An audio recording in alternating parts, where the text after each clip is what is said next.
What's up, guys? So today's blog is going to be a little bit different. It's going to be in two parts because basically today I'm going to record my final video blog for The Drunk Life. This chapter is coming to a close. It's not the final video blog that I'm ever going to make, and it's not the final blog post I'm ever going to make, but it is the final blog post I'm going to make on The Drunk Life, on my Drunk Life video blog YouTube channel, and under the name The Drunk Life. The reason for this, it's not some like big super deep thing. It's just tonight's gonna be my 30th birthday, and at midnight, and it just kind of feels like it's kind of time to put my thoughts somewhere where they might feel more suited. To be honest, I think alcohol. I'm coming to you, by the way, today in my absolute natural The Drunk Life habitat. I'm totally hungover, haven't showered yet, feel like death. And probably tonight for my birthday, I'm going to drink a bit. But then after that, I'm going to take a pretty decently sized break. And the reason is, actually, I have to because I'm doing this, I'm going to Peru for like an Ayahuasca retreat, which I'll put a link in the notes, I guess, for people who might not know what that is. But it's like a plant medicine thing. And in preparation, you're not supposed to have, a lot of things, but stimulants and depressants, either end of the spectrum, you're supposed to cut them out, and alcohol obviously being a depressant. So, I mean, honestly, I kind of feel like alcohol is the nut worst drug that most people do on a regular basis. And people don't see it as a drug, but, everything is a drug. Sugar, everything that affects your body and in any way, like food is a drug, like everything is a drug. So, I mean, alcohol is just like, I don't know. There's things I like about alcohol. It has mild nootropic effects, and it's obviously a social lubricant. Like it does work, it does good stuff in the right quantities, and like anything, the dose makes the poison. I don't think that everyone has to give up drinking. I don't think drinking is terrible. I just think, and even once in a while, drinking a lot, probably not good for you, but sometimes it helps somehow. It helps you get things out if you're really having trouble. It's probably not the preferred method to use, but for lack of a better method, it does sometimes work. But anyway, these are drunk realizations I came to this morning. After last night, I woke up today and I was like, man. And it's not so much I'm like, oh man, my life needs to change. It was more like in a positive way. It was just like, damn, I have some good ideas. Which surprising when you have like damn good ideas when you're hungover and you feel crappy. It's like your brain's firing. So it's kind of cool. But basically, what I'm gonna do is I'm going to have two separate blogs from now on. Because eventually, I would like the kind of the stuff in my blogs, like the content, it's not about poker strategy, obviously. But a lot of it pertains more to poker players than regular people, like with more traditional jobs. And then a lot of it can pertain to anyone. So I'm going to run two separate blogs. I'm going to run jameswhittet.com, and then I'm going to run lifeev.com, which is a domain I bought a while ago when I intended to kind of make this shift, but I didn't really have all the pieces together and thought out in my mind. So when I write something that has nothing specific to poker, it doesn't mean it's not useful for a poker player. It just means I'm not talking about poker. And there'd be no parts that wouldn't make sense to a person who knows nothing about poker. I'm gonna put that on my personal blog. And when I make something that is specific or specific enough to poker players, I'm going to post that on lifeev.com. And I don't think I'm going to cross-post things from my personal blog to lifeev.com just because it would be cool for me if some of you guys who know me through poker want to check out the stuff I'm doing that isn't about poker. I'll maybe link to it because that way if it's on my separate site and then maybe you have friends who you think it would be useful for who are also outside of poker, then maybe you can send that link on and help me kind of grow my message, which is what I really want to do. It's always been a dicey spot for me because what I would really love to do, honestly, is be like a life coach, help people with personal development. It's just what I'm passionate about. I love working on myself. I'm always doing things to that end. It's just a way I kind of evolved to be based on the life that I had. I think it started when I was really young, just always wanting to better myself. And, I had kind of a negative experience with certain things that eat your time. I had a pretty negative experience with television as a child. This is what I did when I was pretty lonely. I would watch TV and I hated it. So now I grew up never wanting to watch TV and always wanting to do something with my time. So I'm that guy who's like, oh, I don't watch TV, but I'm not trying to be a prick. It's just like, this is the way I evolved to be. So I listen to a lot of books, I read a lot, I meditate, I work on my poker game, I play poker, I talk to people, I listen to people, which is something I'm really working on because I can talk endlessly sometimes.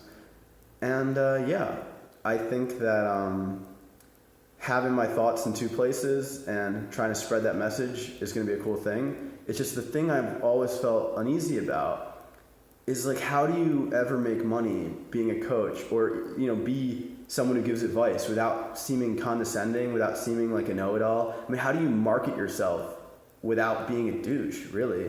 Like, you're trying to say, I know more than you, which is just kind of like not a nice thing to say, but that's really not what I'm going to be trying to say. I just don't want people to perceive it that way.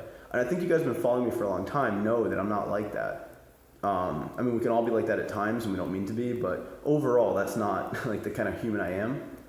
But how do I ever make money or make this a career for me without marketing myself? And how do you market yourself without coming off as like, some pop-up when you go to the website? It's like, take my coaching seminar, I know everything. And I don't know, I'm gonna figure that out as I go. But it's definitely something I'm always keeping in mind. I never wanna be disingenuous. I never wanna make like false promises. I never wanna overpromise and underdeliver. So I'm always striving to underpromise and overdeliver. And I hope that just is gonna come through in my content. I'm gonna basically try to let the content speak for itself. And I'm not really gonna try to market myself aggressively just because it makes me uncomfortable. I don't wanna be that person. Like, I'm not really doing this to make money, but if I could make enough that I could do it with all my time, that would be cool. And if I make more than that, that's also cool. But basically I play poker and that's my sole source of income. And the more money I make from doing this type of stuff, which might be none, and that's fine with me. Like, I'm gonna do it anyway because it's my passion. But the more money I would make from it, if I do make any money at all, that's kind of like the more that I can put into it. And eventually, if I could devote all my time to helping people, I'd probably enjoy my life and help other people enjoy their life more rather than devoting so much time to studying poker and playing poker, which I do enjoy. So I'm certainly not unhappy being a poker player. But if I can shift, whatever amount of time I can shift into helping other people, that'll be, I guess, how much I'm needed, And I think to start out, my personal blog is just going to be my blog. And I'm not really going to do anything with it yet. I'm going to see how it develops on its own. And maybe at some point I'll think of some, idea or brand or label that I could make a .com with that wouldn't upset my integrity and make me feel like it's douchey or like pretentious or, overly assumptive. But for Life EV, I'm actually just going to start out with a basic donation model. If you guys liked something and it was useful to you and you want to, you could donate money. And that's it. And I don't care if no one ever donates. I'm going to make things for the site anyway. But, it's kind of cool because that way if something helps you out in like the early stages of your poker career and then one day you're like doing really well, you can look back and be like, man, this helped me out. Like, I remember that guy. I want to, thank you, dude. Like, here's whatever. I don't care. No minimum, no maximum. So I don't know. I don't really care if I make money from it or not. But if I got like I don't know. I guess it's just a way to show appreciation. But there's other ways too. And I don't want anyone to feel obligated ever. So it'll definitely be set up that way. It's not going to be in your face in every post or anything. It'll just be a link on the side, very out of the way. I'm just kind of curious to see if people would use it or not. It's just like testing it out. But, there's plenty of ways to show gratitude without money. I received an email from someone who kind of said that my video blogs help jumpstart their poker career, like help them start taking poker more seriously. And it really touched me. I actually haven't responded to it yet, but I guess this is sort of my response. I was reading it while I was crashing on my friend's couch in Thailand, and I was reading this article, or this email, and this poker player is telling me how my video is about nobody cares when nobody cares if you're upset, nobody cares if you're having a bad day, became their moniker for not tilting, like him and his friends when they played poker. Whenever somebody started to tell a bad beat story, this was how they got out of that negative pattern and started talking about strategy and hand histories rather than sharing war stories and sad stories. They would just turn to each other and be like, hey, nobody cares. And that helped them get out of that trap of being a victim and pitying themselves and start taking poker seriously like a professional. And I don't want to take any credit away from the hard work he put in, but he basically said this helped him take poker more seriously and made him want to take poker more seriously. And now he's playing for a living, made a, solid salary playing poker and is, still a poker player and is a professional. And that's awesome to me, because to be honest, someone did that for me. The way my poker career started is pretty funny. And it's also a story of not tapping the glass. I was playing $5 sit and go on PokerStars and like one tabling a reg speed.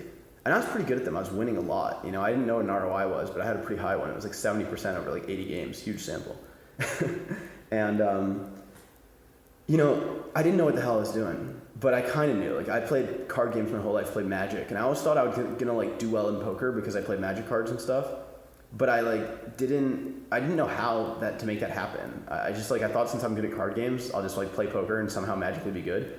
I didn't know anything about training sites, coaching sites, even books and anything. I didn't know a single thing about how to learn or like that there was stuff to learn. I just thought since I'm good at cards, I'll play poker and I'll somehow be sweet at that. And I was young. I was like 17, 18. I was 18 when I was playing on PokerStars, but I was 16 when I started playing poker live with my friends. But yeah, anyway, so there's 4-hand in a 9-person sit and go. It pays 3. Guy goes all in every friggin' hand that I've noticed. So I had ace 2 and I called him because I'm like, I think he has anything. And then he had like 9-3 offsuit or some bullshit. And he starts raging in the chat box. I had no idea what the stack sizes were. This was not the fact that there was a money bubble, that wasn't a thing I knew about. I was just like, first place, like playing to win. I have a better hand than him. I'm calling, I didn't understand poker. And I didn't understand sit and goes. And he's like, bad ICM in a $5 reg speed sit and go. And I was like, ICM question mark? And I'm typing, And he's like, that was minus EV. And I was like, EV question mark? Center? No idea. And then he's like, never mind, donkey. And I was like, donkey question mark? I really, honestly didn't get it. And then I literally, and I don't mean that under the new definition that means not literally, I mean that under the original definition that means actually what I'm about to tell you. I Googled ICM, in quotes, and minus EV, and donkey. And what I found was the 2+2 poker forms, and an article on Poker X Factor written by Chris Fox Wallace about how to make $10 an hour playing 4 tables of $11 turbo sit and goes on full tilt. So at the time, that sounded pretty sweet to me. So I put a laptop on a credit card because I couldn't afford one. I needed Windows to run like Poker Tracker and all this stuff, which I learned about on 2+2 and from the article. I don't even think that article exists. I've looked for it a couple times. So, but thank you to that dude who wrote it. I met him in Vegas once and actually got to personally thank him, which was really cool. So, I got subscribed to Poker X Factor. I started watching, I think it was Beanmo videos every night before bed. And I would fall asleep watching, wake up in the morning, start watching them, and just playing, putting hands in sit and go wizard after my sessions, watching countless training videos, and just started grinding. And a year later, I was living in Vegas and had the life that I had kind of wanted. And that was really freaking cool. Somebody else helped my dreams come true with something they wrote. And you never know how big your ripple is when you put yourself out there. I never know how much something I write could affect the world. And I'm not trying to sound like big-headed, because I want you guys to realize that what you do affects the world too in a big way. Everyone, whatever you're putting out to the world, it spreads out way further than you realize. And if I write something that helps somebody else think in a way that makes them more positive, makes them happier, think about how different they're going to be, even if just slightly. In one interaction with someone, maybe they act a bit different because they watched something that I put out there and it gave them a better mood. And then they handle something a bit better and brighten someone else's day. And then they might, carry on. It's it's contagious, it spreads. Positivity spreads just like negativity can spread. It's why you don't want negative people around you. You feel like they pull you down. They do. And positive people do lift you up. They say a high tide rises all boats. If you're feeling really positive, you're going to elevate your entire group of friends, kind of energy. You're not going to be able to solve it if somebody's super negative. Nothing you can't fix people, but you have some influence. And the more positive people around, the more everyone's going to be, firing in that level. And that was actually the whole reason I moved to Vegas in the first place, was kind of the whole surround yourself with other people who are doing the same thing as you and, grow as a community. And that's something that never happened for me when I was playing Sit and Goes, because save for one person, Moldy Onions, who I worked with on the math behind Hyper Turbos when I first moved to Australia, save for working with him, I really never really collaborated with any guys in the Sit and Go community. And that was kind of maybe my downfall toward the end. I wasn't getting better because I didn't, so many other people were friends and talking on Skype, and I had too much ego, and I just thought I was so good, and they all got better than me, because I was just in my own world, because I was like on top for a while, not necessarily because I was the best, just because maybe I was just running good, but I didn't work enough with other players, and I got surpassed. And that's okay, because it brought me to PLO, which I have a ton of friends who play, and I get to work with people all the time. I have, dedicated study partners. I love the game. It's really fun, and it's going pretty well. So I'm happy. I'm happy with the path and where it's brought me. And it's cool that, somebody else helped me on my path unintentionally, and now I've got this message from someone kind of saying how I helped them on their path unintentionally, and now I'm like, fuck it. I'm going to try to help people intentionally, because that's what I honestly want to do. And I don't know how much time I'll be able to devote to it. And I don't know how often I will be, I just don't know how many video blogs I'm going to make yet. I don't know what the schedule is going to be. I don't know how strict I'll stick to a schedule, but I'm going to do the best I can. But I am a poker player first, and that is my source of income. But, I have breathing room, and this is something that means a lot to me. So it's something I'm going to do. And, so you guys can look out for that. I'm not going to close The Drunk Life. I'm not anti-drinking. I'm sure you'll see me with a beer in my hand at some point in my life in the future. I'm taking this break in accordance with my trip to Peru, the preparing regimen. And I don't know, I've done breaks from drinking before, and I usually end up feeling a lot more smart. Apparently, I need this. But yeah, I'm going to take this break for a while, and eventually I'll rally drinks socially and casually and with meals like I like to. And it's just more who goes to a website called TheDrunkLife for advice about life? That's fucking stupid. So it's time to make a change. And I'll probably keep my Instagram and Twitter handles, and maybe I'll try to snap up the other ones as well. I know my name on Twitter is taken, which is disappointing, but whatever. Just gonna take it as it comes. That's how life is. You roll with the punches, and I'm really excited, if you guys can't tell, and I'm happy about this decision. So yeah, my video blogs will still be there on the Drunk Life video blog YouTube channel, and on my blog, The Drunk Life, because it costs $10 a year to keep it running, but I'm not going to be updating them after today. And I'm going to be updating these two new sites, LifeEV for poker players and jameswoodit.com, at least to start, for my kind of just see where it goes, doing the same kind of stuff, but just for a broader audience. And yeah, I don't know, I can't say it enough. I'm excited about the decision. It came to me, it feels like the right point in my life. It's, turning 30 tonight at midnight. It just makes sense. I feel like this is just, I kind of have this feeling that I'm right where I'm kind of supposed to be in life, which is a really nice feeling. And it happens sometimes. You start noticing more synchronicities and things just kind of start working for you. And it's really cool. And, I hope that, I can share that with people, and help them find that time in their life when they're going to feel like things are clicking for them, whether they're a poker player or they have any career path. And, I'm always going to do my best to be humble and kind, because that's kind of what life's about, stay humble, stay kind, and do the best you can. And, so without getting too hippie, I'm trying to raise the energy in the room, and the room being the world. So I'm going to do the best I can, and I hope you guys will follow me. So thanks for watching, and today I'm going to record my last video blog for The Drunk Life. It's going to be Coping with Success Part 3. And yeah, I hope you guys will watch that too. So have a good one. Thank you for watching, and yeah, look out for me in the future.